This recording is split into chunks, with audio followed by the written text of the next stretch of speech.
വിശുദ്ധ യോഹന്നാൻ അറിയിച്ച സുവിശേഷം 3-ാം അധ്യായം 1 മുതൽ തിരുവചനങ്ങൾ.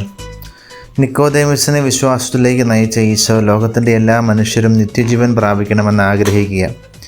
ദൈവം തൻ്റെ പുത്രനെ ലോകത്തിലേക്ക് അയച്ചത് ലോകത്തെ ശിക്ഷയ്ക്ക് വിധിക്കാനല്ല, പ്രത്യുത അവൻ വഴി ലോകം രക്ഷ പ്രാപിക്കാനാണ്.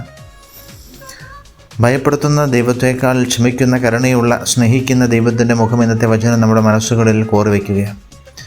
ലോകത്തെ നന്മയിലേക്ക്, രക്ഷയിലേക്ക് നയിക്കുവാൻ വന്ന ഈശോയെ നാം ഓരോരുത്തരും മനസ്സിലാക്കുന്നത് എപ്രകാരമാണ്? നമ്മളെ സംബന്ധിച്ച് ഭയന്ന് മാറി നിൽക്കേണ്ട ആളല്ല ഈശോ, സ്നേഹത്തോടെ അടുത്തുണയേണ്ട ഒരാളാണ്. ഈശോയുമായുള്ള നമ്മുടെ വ്യക്തിപരമായ ബന്ധങ്ങളെയും വിലയിരുത്തേണ്ടത് ആവശ്യമാണ്. സ്നേഹിക്കുന്ന, മനസ്സിലാക്കുന്ന, അലിവുള്ള, കരുണയുള്ള ആളാണ് ഈശോ എന്ന ബോധ്യം മനസ്സിലുണ്ടെങ്കിലേ കൂടുതൽ പ്രാർത്ഥിക്കുവാനും അവിടുത്തെ സന്നിധിയിലായിരിക്കാനും നമുക്ക് സാധിക്കും.